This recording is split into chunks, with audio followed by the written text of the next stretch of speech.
เอาละครับเรามาเจาะลึกเรื่องนี้กันเลยยินดีต้อนรับทุกคนเข้าสู่การสรุปประเด็นร้อนในวันนี้นะครับวันนี้เรามีเรื่องที่น่าตื่นเต้นและเป็นปริศนาสุดๆจากรายงานของ AMR On Chain มันเป็นความเคลื่อนไหวบนบล็อกเชนที่แบบใหญ่มากผิดปกติและที่สำคัญคือยังไม่มีใครออกมาอธิบายเลยครับว่ามันเกิดอะไรขึ้นกันแน่เดี๋ยวเรามาค่อยๆแกะรอยข้อมูลที่ซับซ้อนนี้ไปพร้อมๆกันเลยดีกว่าครับลองดูตัวเลขนี้สิครับ500 ล้านโห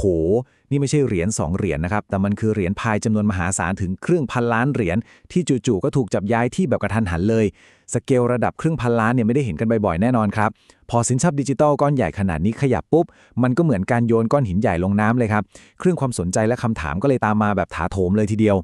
ทีนี้เรามาลองแกะรอยเส้นทางคริปโตนี้กันดูครับข้อดีของบล็อกเชนสาธารณะก็คือเราสามารถตามรอยได้เป๊ะๆเลยว่าเงินพวกนี้มาจากไหนและกำลังจะไปที่ไหนพอตามรอยไปปุ๊บปรากฏว่าจุดเริ่มต้นของเส้นทางนี้มันไปชี้เป้าอยู่ที่กระเป๋าเงินใบหนึ่งที่ชื่อว่า Pi Foundation 14 ครับซึ่งกระเป๋าใบนี้ไม่ใช่กระเป๋าทั่วไปนะแต่มันคือคลังแสงขนาดใหญ่ที่เดิมทีเก็บเหรียญพายเอาไว้สูงถึง 10,000 ล้านเหรียญซึ่งเขากันไว้เป็นโควต้าสำหรับชุมชนและนักพัฒนาครับดังนั้นพอกระเป๋าหลักระดับนี้ขยับตัวมันเลยเป็นเรื่องที่ต้องจับตาดูแบบห้ามกระพริบตาเลยแหละครับเรามาดูภาพตามนี้เลยนะครับจากจุดเริ่มต้นที่กระเป๋า Foundation 14 เหรียญทั้ง500 ล้านพายเนี่ยไม่ได้ถูกเทตุ้มไปที่เดียวเลยนะครับแต่มันถูกแบ่งเค้กออกเป็นส่วนๆแล้ว100 ล้านเหรียญกระจายออกไปเข้ากระเป๋าเงินใบใหม่เอี่ยมเลย5ใบจากนั้นกระเป๋าใหม่พวกนี้ก็ทำหน้าที่เหมือนท่อส่งน้ำครับลำเลียงเหรียญต่อไปยังเป้าหมายปลายทางซึ่งก็คือกระดานเทรดคริปโตนั่นเองครับพอเราเจาะลึกเข้าไปดูข้อมูลธุรกรรมย่อยๆจะเห็นเลยครับว่าเหรียญมันถูกซอยให้เล็กลงตอนที่เข้าไปในกระดานเทรดอย่างเช่นมีการโอนก้อนละ1ล้านถึง1ล้าน5แสนพายเข้าสู่ตลาดเปิดที่ OKX แล้วก็มีอีก1ล้านพายถูกส่งไปที่ Gate.io ครับคือถึงตัวเลขตรงนี้มันจะดูน้อยลงกว่า500ล้านตอนแรกก็จริงแต่เอาจริงนะครับการที่มีเหรียญหลักล้านไหลเข้าไปในกระดานเทรดพร้อมๆกันมันก็ยังเป็นจำนวนที่มหาศาลมากๆอยู่ดีครับก่อนที่เราจะไปดูว่าคนในคอมมูนิตี้เขาคิดยังไงกันผมขออธิบายเรื่องกลไกตลาดให้ฟังนิดนึงครับสิ่งที่เกิดขึ้นนี้เราเรียกว่ากระแสเงินเข้ากระดานเทรดหรือ exchange inflow ปกติแล้วเนี่ยถ้าเหรียญไหลออกจากกระดานเทรดคนมักจะมองว่าเอาไปเก็บยาวแต่ถ้าเมื่อไหร่ที่เหรียญไหลเข้าไปในกระดานเทรดสาธารณะแบบกรณีนี้ตามกลไกตลาดดั้งเดิมเลยครับมันมักจะถูกตีความว่าเป็นการเตรียมตัวเทขายนั่นเองครับพอเป็นแบบนี้ก็เลยนำมาสู่3คำถามใหญ่จากชุมชนเครือข่ายนักบุกเบิกของเราครับเรามาดูกันว่าเขาสงสัยเรื่องอะไรกันบ้างคำถามแรกที่เด้งขึ้นมาเลยก็คือทำไมเรื่องใหญ่ขนาดนี้ถึงไม่มีการประกาศอย่างเป็นทางการเลยคือลองคิดดูนะครับเครือข่ายนักบุกเบิกที่ผ่านการยืนยันตัวตนแล้วมีตั้ง18ล้านคนการที่สินทรัพย์ระดับครึ่งพันล้านเหรียญถูกโอนย้ายเนี่ยมันไม่ใช่เรื่องเล็กๆเลยคนก็เลยตั้งคำถามหนักมากครับเรื่องความโปร่งใสว่าทำไมคอทีมถึงไม่ยอมบอกอะไรล่วงหน้าเลยปล่อยให้งงกันทำไมพอไม่มีคำอธิบายคำถามที่2ก็ตามมาติดๆเลยครับว่าแล้ววัตถุประสงค์ที่แท้จริงของเงินก้อนนี้คืออะไรกันแน่ตอนนี้ทุกคนเลยต้องมานั่งเดากันไปต่างๆนานาครับว่าหรือเงินนี่จะถูกย้ายไปเพื่อสร้างสภาพคล่องในระบบหรือเอาไปจ่ายเป็นค่าใช้จ่ายในการดำเนินงานหรือจริงๆแล้วมีจุดประสงค์แอบแฝงอย่างอื่นที่เรายังไม่รู้กันแน่และคำถามที่3ครับอันนี้มาจากความรู้สึกของเหล่านักบุกเบิกล้วนๆเลย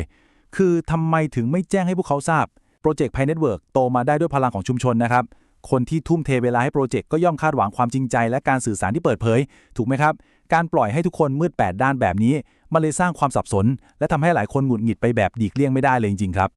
ทีนี้มาถึงจุดสำคัญครับเรามาวิเคราะห์กันดูดีกว่าว่าสรุปแล้วนี่คือการเทขายหรือว่าเป็นแค่กลยุทธ์ตามปกติขององค์กรกันแน่ตอนนี้มี2มุมมองหลักๆที่เถียงกันดุเดือดมากครับมุมมองแรกคือฝั่งชุมชนที่กำลังกังวลใจครับเขากลัวว่าทางทีมผู้สร้างเนี่ยแอบเอาเหรียญไปเทขายเงียบๆหรือเปล่าซึ่งถ้าเป็นแบบนั้นราคาตลาดพังแน่ๆแต่อีกมุมมองหนึ่งซึ่งเป็นมุมมองในโลกคริปโตเขามองว่าการขยับเงินก้อนใหญ่ๆเข้ากระดานเทรดอาจจะเป็นแค่กระบวนการทำงานแบบมาตรฐานทั่วไปครับเพื่อบริหารสภาพคล่องของโปรเจกต์ระดับนี้แค่นั้นเองดังนั้นประเด็นสำคัญที่อยากให้ทุกคนลองนึกภาพตามก็คือการดูแลโปรเจกต์ระดับโลกที่ต้องรับมือกับเหรียญเป็นพันล้านเนี่ยระบบหลังบ้านมันซับซ้อนมากครับบางทีการโอนสินทรัพย์ข้ามกระเป๋าไปมาหรือส่งเข้ากระดานเทรดมันอาจจะเป็นแค่กระบวนการทางเทคนิคที่จำเป็นสุดๆเพื่อให้เครือข่ายมันทำงานได้ลื่นไหลและมีประสิทธิภาพก็เป็นได้ครับแล้วเราจะรับมือกับการเคลื่อนไหวของตลาดในช่วงที่สถานการณ์ยังคลุมเครือแบบนี้ได้ยังไงมาดูแนวทางกันครับเวลาเจอเหตุการณ์ที่ยังไม่ชัดเจนแบบนี้ผมมีคำแนะนำ3ข้อครับข้อแรกเลย ตั้งคำถามได้วิเคราะห์ได้ครับแต่ขอให้เป็นไปอย่างมีวิจารณญาณและสุภาพข้อ2สำคัญมากครับอย่าเพิ่งตื่นตูมตามข่าวลือให้รอเช็คข้อมูลประกาศจากช่องทางหลักของข้อทีมเท่านั้นและข้อสุดท้ายพยายามทำความเข้าใจระบบสินทรัพย์ที่ซับซ้อนนี้ครับพอเราเข้าใจว่าการบริหารจัดการระดับนี้มันมีกระบวนการเทคนิคเยอะเราก็จะลดความตื่นตระหนกที่ไม่จำเป็นลงไปได้เยอะเลยครับและเรื่องทั้งหมดนี้เนี่ยมันสะท้อนประโยคนี้ได้ชัดเจนมากๆครับว่าในโลกของบล็อกเชนความโปร่งใสไม่ใช่แค่ทางเลือกครับแต่มันคือรากฐานของความไว้วางใจล้วนๆการที่ชุมชนตื่นตัวและลุกขึ้นมาตรวจสอบถือเป็นเรื่องที่ดีนะครับมันแปลว่าโปรเจกต์นี้ยังมีชีวิตมีคนใส่ใจแต่สุดท้ายแล้วสิ่งที่จะรักษาความสัมพันธ์และวิสัยทัศน์ระยะยาวไว้ได้ก็คือการสื่อสารที่ชัดเจนจากทีมพัฒนาเท่านั้นครับ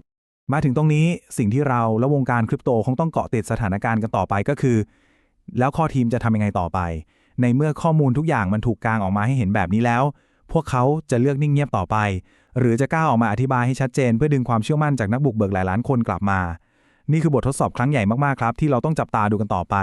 แล้วทุกคนล่ะครับคิดว่าเรื่องนี้จะจบลงยังไงขอบคุณที่ติดตามการสรุปข้อมูลในวันนี้นะครับหวังว่าจะช่วยเห็นภาพรวมได้ชัดขึ้นเป็นยังไงกันบ้างครับทุกคนมีความเห็นอย่างไรคอมเมนต์ใต้คลิปแบบจัดเต็มได้เลยผมจะเข้าไปตอบด้วยตัวเองครับหากเห็นว่ามีประโยชน์อย่าลืมกดไลค์กดติดตามช่องอ่องชาแนลและแชร์ไปให้เพื่อนๆกันด้วยนะครับขอฝากเพจ Facebook อ่องจิปาถะอ่อง everything ไว้อีกช่องทางด้วยหากพี่น้องต้องการเข้าห้อง PyBot Academy เพื่อเรียนรู้ทุกขั้นตอนการสมัครและการ KYC ให้กดดูเพิ่มเติมแล้วเลื่อนดูลิงก์เข้าห้องได้เลยครับสำหรับวันนี้ผมขอลาไปก่อนสวัสดีครับ